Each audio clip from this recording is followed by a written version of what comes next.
World cancer day రోజున ఇట్లా కలుసుకోవటం అన్నది నాకు ఎంతో మానసిక సంతృప్తినిచ్చేటటువంటి అకేషన్గా నేను భావిస్తున్నాను. ఈ అకేషన్కి విచ్చేసినటువంటి మా మిత్రులు, ఎప్పటి నుంచో నాకు బాగా పరిచయం ఉన్నటువంటి వ్యక్తి, ఈ సంస్థ కిమ్స్కి చైర్మన్ ఎండి అయిన డాక్టర్ భాస్కర్ రావు గారికి, అట్లాగే ఇంతమంది క్యాన్సర్ విజేతలు ఎవరైతే కాంకర్ చేశారో వారు అందరూ దేవుడుగా కొలుస్తూ ఆయన మాకు ప్రాణం పోసారు అని అంటున్నారంటే కనుక డాక్టర్ మధు గారి మీద ఉన్న నా అభిప్రాయం నాకు ఎన్నో ఇంతలు పెరిగింది. అలాంటి డాక్టర్ మధు గారికి, ఆయన అన్ని రకాలుగా ఉన్న మరొక డాక్టర్ నరేంద్ర కుమార్ గారు, ఆయన ప్రజెంట్ చేసినవి చూస్తుంటే కనుక చాలా అది ఎడ్యుటైన్మెంట్ అంటాను నేను. ఎంటర్టైన్మెంట్ అండ్ ఎడ్యుకేషన్ రెండు కలిపి చాలా చక్కగా ప్రజెంట్ చేశారు. దానికి ఎంత రీసెర్చ్ చేశారో, చిన్ననాటి నుంచి తనకున్న అభిమానాన్ని రంగరించి తన వైద్య రంగాల్లో దాన్ని కలిపి మిక్స్ చేసి చాలా చక్కగా చెప్పారు. అంటే ప్రతి వాళ్ళకి మాస్ లెవెల్లో హద్దుకునేలాగా ఉంది అది. నిజంగానే వెళ్ళి చాలా అది ఎడ్యుటైన్మెంట్ లాగా అనిపిస్తుంది doctor. And doctor Narendra Kumar గారికి, అలాగే డైరెక్టర్ సాహు గారికి, అలాగే ఇతర డాక్టర్స్కి అండ్ ఆహ్వానితులకు,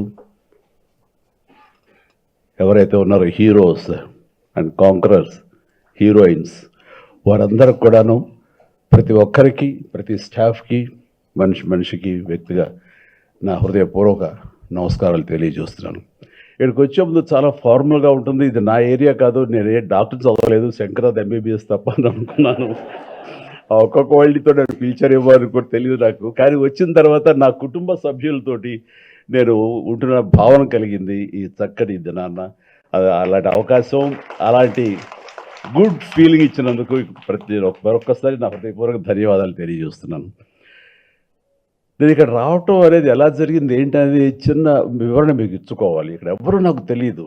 సో ఒక భాస్కరరావు గారు, వారి సోదరులు కృష్ణారావు గారు నాకు ఎప్పటి నుంచో తెలిసినా సరే వారు ఇందులో డైరెక్ట్గా నన్ను ఇన్వైట్ చేయడం వాళ్ళు ఇన్వాల్వ్ కాలేదు. ఎందుకంటే నా ఇబ్బందులు నాకుంటా ఎందులో పిలిచారేది చాలా అకేషన్ నుంచి అనుకుని 2.5 decades బట్టి ఏదో రకం మిమ్మల్ని పిలవాలని అనుకుంటున్నాను, కానీ పిలిచి నేను ధైర్యం చేయలేదు. ఎందుకంటే డిస్టర్బెన్స్ అనే ఫీలింగ్ నాకు ఉంటుండేది అన్నారు ఆయన. బట్ ఎవరా ధైర్యం చేసింది అంటే మధు. ఆయనకి నాకున్న పరిచయం ఏంటంటే ఏమీ లేదు పరిచయం. జస్ట్ మా ఇద్దరు 4 days బ్యాకే 3 days బ్యాకో ఆయన మా ఇంటికి వచ్చారు. అది సార్ రమ్మన్నాను. ఎట్లా జరిగిందంటే ఇది ఒక 4-5 days బ్యాక్ ఈ క్యాన్సర్ సంబంధించినటువంటి వైద్య నిపుణులు న్యూయార్క్లో ఉండే నోరి దత్తాత్రేయ గారిని నేను ఇంటికి ఆహ్వానించడం జరిగింది. వారికి పద్మభూషణ్ అవార్డు భారతదేశం ఇచ్చినటువంటి సందర్భంలో వారిని గౌరవించుకోవాలి. ఆయన చేసినటువంటి కృషి ఈ క్యాన్సర్ సంబంధించి ఇది చాలా గణనీయం అని తెలిసిన తర్వాత వారిని ఇంటికి ఆహ్వానించి వారిని సన్మానించడం, వారిని అభినందించడం చేసిన తర్వాత ఆయనతో కూర్చున్నప్పుడు నాకు అనిపించింది, ఇదివరకు 1-2 సార్లు నేను ఇలాంటి క్యాన్సర్ సంబంధించినటువంటి అవగాహన సదస్సులకి వెళ్ళాను. కానీ ఆయన చెబుతున్నటువంటి ఇన్ఫర్మేషన్ అది తెలుసుకుంటే కనుక ఇది ఒక ఉద్యమంలాగా నేను మళ్ళీ దీని మీద నన్ను ఫోకస్ పెట్టగలిగితే చాలా బాగుంటుంది అని అనుకున్నాను. కానీ వితిన్ 4-5 daysలో క్యాన్సర్ డే వస్తుందని కానీ, కిమ్స్ నుంచి నాకు ఆహ్వానం వస్తుందని కానీ నేను ఊహించేది. వచ్చిన వెంటనే ఇది దైవికం, నేను అనుకున్నటువంటి ఇచ్చ ఏదైతే కనుక నా కోరిక ఉందో అది చాలా బలీయమైంది. కాబట్టి వెంటనే నేచర్ నాకు ఈ అవకాశం కల్పించిందని దాన్ని వెంటనే మిరమేషాలు లెక్క పెట్టకూడదు అన్న ఉద్దేశంతో ఖచ్చితంగా ఎస్ అని నేను చెప్పడం జరిగింది. అందుకని నాకు తెలిసినట్టు భాస్కరరావు గారు కూడా ఫోన్ చేసి ఇలా ఆహ్వానం వచ్చింది రమ్మంటారు అని ఏం క్రాస్ చెక్ చేయాలి.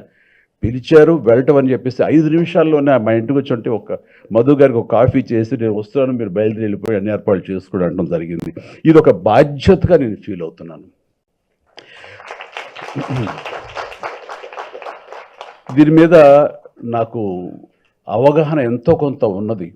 ఎందుకంటే నాకు మెడికల్గా నాకు ఎంతో మంది ఫ్రెండ్స్ ఉండబట్టి వాళ్ళ నుంచి తెలుసుకున్న విషయాలు ఇదో ఇప్పుడు కూడా ఈరోజు కూడా ఎన్నో విషయాలు నేర్చుకున్నాను, తెలుసుకున్నాను. అండ్ ఈ దిశగా నేను వెళ్తున్నప్పుడు నేను కూడా నాకు ఉన్నటువంటి లైఫ్ స్టైల్లో ఏమో అన్న దృష్టితో ఎప్పుడు కూడా ఉంటాను.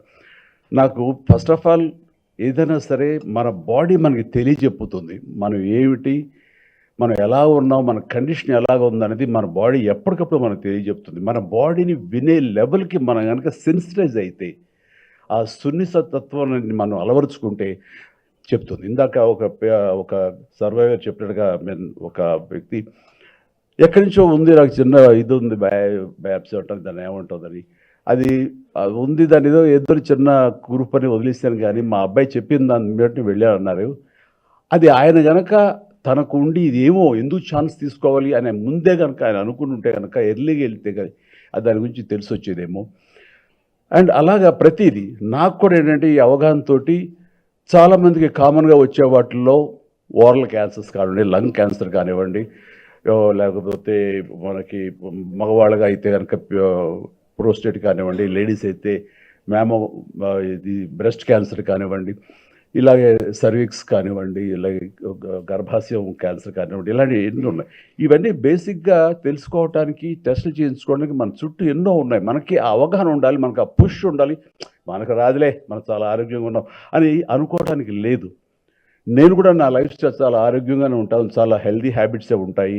ఏది జంక్ ఫుడ్ కానీ, డీప్ ఫ్రైడ్ ఫుడ్స్ కానీ ఏమి తినను, ఎక్సర్సైజ్ చేస్తాను, అన్ని రకాలుగా ఆరోగ్యంగా ఉన్నాను, బాగున్నాను కదా, నాకేంటి అనుకోకుండా ఎందుకు మనం చేయించుకోకూడదు అని ఫస్ట్ కోలన్ టెస్ట్ చేయించుకుని కొలనోస్కోపీ చేయించుకుంటే అక్కడ అనుకోకుండా పాలిప్స్ ఉన్నాయి. ఈ పాలిప్స్ అనేది మన ఎవరో ప్రెస్ వాళ్ళు గబుక్కుని దాన్ని రిమూవ్ చేసేసారు. నాకంటే కనుక అబ్బా క్యాన్సర్ నుంచి తప్పించుకున్నట్టు, ఆ క్యాన్సర్ సర్వైవర్ అని నన్ను అన్నారు. అంటే ఆ రాసిన ఆ జర్నలిస్ట్కి అవగాహన లేదు. నేను అవి బయాప్సీలో అది మ్యాలిగ్నెంట్ అయి ఉండొచ్చు, లేదా బినైన్ అయి ఉండొచ్చు, ఎవరు అయి ఉండొచ్చు, అది ఏది కాకపోవచ్చు. అది సో 1% ఛాన్స్ కూడా తీసుకోకూడదని నేను తీసుకున్నందుకు అక్కడ ఆ పాలిప్స్ రిమూవ్ చేశారు. ఇప్పుడు క్లీన్ ఆఫ్టర్ మళ్ళీ 3-4 ఇయర్స్ తర్వాత మళ్ళీ వెళ్ళాల్సి వస్తే కనుక వెళతాను, చేయించుకుంటాను. అదేవిధంగా ప్రోస్టేట్ సంబంధించి పిఎస్ఏ టెస్టులు చేయించుకోవడం అనేది నేను రెగ్యులర్ చేయించుకుంటూ ఉంటాను అనమాట. ఇది ఎందుకు చేయించుకున్నానంటే, ఇంత హెల్దీగా ఉన్నాం కదా, మనకి ఏం ఉండదు అనే నిర్లక్ష్య ధోరణి ఎక్కువ మందికి క్యాన్సర్ వచ్చే అవకాశాలని వస్తున్నాయి. అందుకని ఆ ధోరణి ఉండకూడదు. ప్రతి ఒక్కళ్ళు ఏమో ఎక్కడి నుంచి ఏమొస్తుందో తెలియదు. ఎందుకంటే నా మిత్రుడు ఏ బ్యాడ్ హ్యాబిట్స్ లేవు, చిన్ననాటి మిత్రుడు. అతను వచ్చిన సడన్గా నాకు లంగ్ క్యాన్సర్ వచ్చింది, లంగ్లో ప్యాచెస్ కనబడుతున్నాయని చెప్పారు డాక్టర్లని. అదే ఎట్లాగా వచ్చింది అని, నీకేం బ్యాడ్ హ్యాబిట్స్ ఏం లేవు కదా, నువ్వు స్మోకరు కాదు, ఏ రకమైనటువంటి ఇవి లేవు, లంగ్ ఎందుకు వచ్చింది, మంచి అట్మాస్ఫియర్లోనే పల్లెటూరులో హాయిగా మంచి క్లైమేట్లోనే ఉంటుంటావు కదా వెదర్లో, ఎందుకు వచ్చిందంటే ఏమో తెలియదు అన్నాడు. ఒక్కోసారి ఎందుకు వస్తుందో తెలియదు, జెనెటిక్గా పెద్దల నుంచి రావచ్చు, అలాంటి అవకాశాలు ఉన్నప్పుడు అది వచ్చినటువంటి వాటికి తన బాడీని తను విన్నాడు. లేదంటే తన డాక్టర్ మిత్రుల దగ్గరికి వెళ్ళి నాకు దగ్గు వస్తానే ఉంది, దగ్గు తగ్గట్లేదు, ఆయాసంగా ఉంటుంది, ఎన్ని మందులు వేసుకున్నా తగ్గటలేదు అంటే, ఇన్ని మందులు వేసుకున్నా తగ్గటలేదు అంటే దీన్ని తేలిగ్గా తీసుకోకూడదు అంటూ ఆ డాక్టర్ మిత్రుడు ఆడు నా స్నేహితుడు తన లంగ్కి సంబంధించినటువంటి సిటీ స్కాన్ అండ్ ఎక్స్రేలు తీసిన తర్వాత ఎక్కడో ప్యాచెస్ కనిపించినాయి, ఏంటనే వెళ్ళిపో అంటూ హైదరాబాద్ పంపిస్తే నేను అతన్ని హాస్పిటల్లో నేను ట్రీట్మెంట్ అది చూపించడం చూస్తే ఇది క్యాన్సర్ తెలిసింది. అయితే ఫస్ట్ స్టేజ్లో ఉంది కాబట్టి హీస్ నౌ ఆల్ రైట్, చాలా బాగుందని తగ్గిపోయింది. ఆ ప్యాచ్ స్మాల్ ప్యాచ్ అలాగే ఉండిపోయింది తప్ప అది పెరగటంగా ఏం లేదు లాస్ట్ గత 10 ఏళ్లలో. ఇట్లాగా మనం మన గురించి మన బాడీ ఏం చెప్తుందో వినాలి, దాన్ని నెగ్లెక్ట్ చేయకూడదు. నాకు రాదులే, నాకు ఉండదులే అనుకోవడం వీలు లేదు. ఈ రోజున మన హ్యాబిట్స్ మూలంగా వస్తుంది, మనకున్న వెదర్ కండిషన్స్ బట్టి వస్తుంది, మనకి పేరెంట్స్ నుంచి కూడా వచ్చే అవకాశాలు ఉంటాయి జెనెటికల్గా. సో ఏవైనా సరే 90% మనం తప్పించుకోవడానికి అవకాశాలు ఉన్నాయి.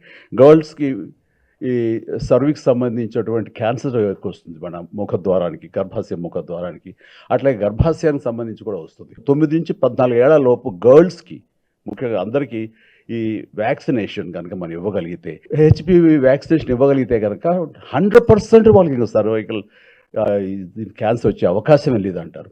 అట్లాగే మన ఇక్కడ ఇండియాలో సంబంధించి ఆ విమెన్కి వాళ్ళు ఎక్స్పోజ్ అయినా సరే, పెళ్ళైనా ఏవైనా సరే, ఒక 45 ఏళ్ల వరకు కూడా ఆ హెచ్పివి వ్యాక్సినేషన్ అనేది ఇవ్వండి, మంచిదే అని అంటున్నారు. అది తీసుకోవడం మూలంగా తప్పేం లేదు.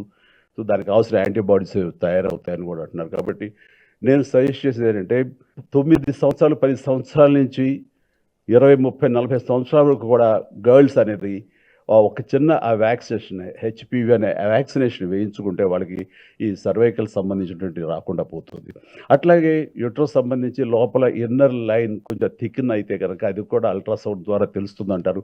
అలాంటి ఫ్రీక్వెంట్గా చేయించుకోవడం మూలంగా ఆ ఈ గర్భాశయ సంబంధించి కూడా రాదు, అవాయిడ్ చేయొచ్చు అంటున్నారు. అట్లాగా ప్రతి దానికి కూడాను మనకి అవాయిడ్ చేసి దాన్ని తప్పించుకునే అవకాశాలు ఉంటాయి ఎర్లీ డిటెక్షన్ చేస్తుంటే కనుక. అండ్ ఈ రోజుల్లో ఎన్ని ట్రీట్మెంట్ సంబంధించి ఎన్నో వచ్చినాయి. ఇప్పుడు మన అయిపోతుంది. అలాగే మన ప్రోటాన్ కూడా వచ్చిందండి థెరపీ, చెన్నైలో ఉంది. నాకు తెలుసు నేను రాకేష్ గారు అని, ఆయన చీఫ్ డాక్టర్ అక్కడ. సో మన చుట్టూ ఎలాంటి స్టేజ్లో సరే తగ్గించడానికి అవకాశాలు ఉన్నాయి. బట్ ఆ ఛాన్స్ కూడా తీసుకోకుండా ప్రతి ఒక్కళ్ళు వాళ్ళ లైఫ్ స్టైల్లో వాళ్ళు ఎలాంటివి అయితే మనకి ఓరల్ క్యాన్సర్కి కారణమైనటువంటి ధూమపానం కానివ్వండి, లేకపోతే ఈ తంబాకు ఇలాంటి చేయడం, ఇవన్నీ కూడా చేతిలో మనకు తెచ్చుకుంటూ అవుతుంది. సో దీన్ని దూరంగా చేసుకోవడం మూలంగా ఇంతవరకు అలవాటు ఉన్న వాళ్ళు ఇక మీద తెచ్చుకోకుండా మానేయగలిగితే అంత మించినటువంటి ఏం లేదు. ఎందుకంటే ఒక వ్యక్తి ఒక ఫ్యామిలీలో ఇలాంటి బారిన పడితే అతను వాళ్ళ ఫ్యామిలీకి దూరం అయితే ఆ ఫ్యామిలీ నష్టపోతుంది. అది నీ ఒక్కరితోనే పోదు, నీ ఫ్యామిలీ ఎంతమంది ఉంటారో అంతమంది కూడాను ఆ బాధకు గురి అవుతారు. అలాంటి అవకాశాలు రాకూడదు. ఇది నీకు ఒక్కరితో గురించే కాదు. సో నీకు అది సుఖాన్ని ఇచ్చిందని నువ్వు అనుకుంటావు, కానీ అది తెలియకుండా నేను నరక కూపంలోకి నెట్టుతుంది, నీ కుటుంబాన్ని మొత్తాన్ని కూడా నాశనం చేసే అవకాశం ఉంటుంది. కాబట్టి ప్రతి ఒక్కరు జాగ్రత్తతోటి ఆ గుర్తెరిగి అలాంటి బ్యాడ్ హ్యాబిట్స్కి వాళ్ళు లోను కాకుండా ఉండగలిగితే అది నిజంగా కుటుంబాన్ని మీరు బాగు చేసిన వాళ్ళు అవుతారు. ఇప్పుడు సెన్సస్ ప్రకారం ఇండియాలో దాదాపుగా ప్రతి సంవత్సరం కొత్త కేసులు 14 లక్షల మంది ఈ బారిన పడుతున్నారన్నది తెలిస్తే నాకు చాలా షాకింగ్ అనిపించింది. అంటే ఆ లెక్కను చూసుకుంటే ప్రతి రోజు 4,000 మంది, ప్రతి గంట 170 మంది, అలాగే ప్రతి నిమిషం ముగ్గురికి ఈ క్యాన్సర్ బారిన పడుతున్నారంటే కనుక ఎంత ప్రమాదకరంగా ఉందంటే 2040 వచ్చేసరికి దాదాపు 20 లక్షల మంది క్యాన్సర్ బారిన పడతారు. ఇదన్నీ అవాయిడ్ చేయాలంటే అది ఎక్కడో లేదు. ఎలాగైతే మనం పోలియో అనేది ఎలాగా ఒక దీక్షలాగా, ఒక కంకణలాగా మనం దాన్ని అవాయిడ్ చేయగలిగామో, పూర్వకాలం అయితే కనుక మసూచి అనేది ఎలాగ అవాయిడ్ చేయగలిగామో, ఈ క్యాన్సర్ని కూడా దాదాపుగా మనం దూరం చేసుకునే అవకాశాలు మనకు ఉన్నాయి. దానికోసం ప్రతి ఒక్కళ్ళు కంకణబద్ధులై ఇది రాకుండా చేసుకోవడానికి మీ చేతుల్లో ఉంది. మీ బాడీని మీరు వినండి. కాబట్టి మా బాడీ చెప్పిన దాని ప్రకారం వెళ్ళండి. అవకాశం ఉన్నవాళ్ళు ఎర్లీగా దీనికి కావాల్సిన టెస్టులు చేయించుకోండి. అది పిఎస్ఏ కానివ్వండి, అల్ట్రాసౌండ్ ద్వారా కానివ్వండి, లంగ్స్ సంబంధించి కానివ్వండి, ఇట్లా ఎన్నో ఉన్నాయి అవకాశాలు. అవన్నీ మీరు అబండెంట్గా అన్ని చోట ఇన్ఫర్మేషన్ ఉంది.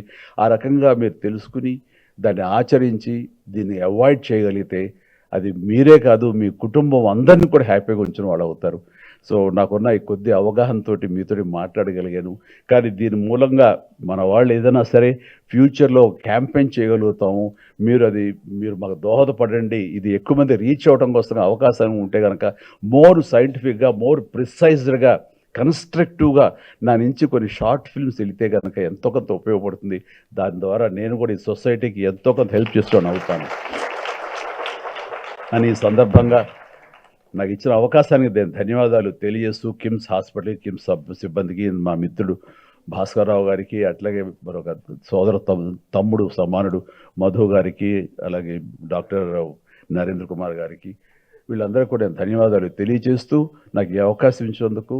నేను అట్లాగే భవిష్యత్తులో మీరు ఏదైనా చేయగలిగితే కనుక దీనికి సంబంధించి ఈ అవగాహన సదస్సులో నేను ఫోర్ ఫ్రంట్లో ఉండి ఖచ్చితంగా ఈ అవగాహనకి సంబంధించిన వీడియోస్ కానివ్వండి, ఎనీథింగ్ నేను చేస్తానని మీ సందర్భం మాటిస్తూ నన్ను ఆహ్వానించడం మరొకసారి ప్రతి ఒక్కరి పేరు నా హృదయపూర్వక ధన్యవాదాలు తెలియజేస్తాను. నమస్తే. షేర్ చేయండి, లైక్ చేయండి, సబ్స్క్రైబ్ చేయండి. మరిన్ని వీడియోల కోసం బెల్ సింబల్ పై క్లిక్ చేయండి.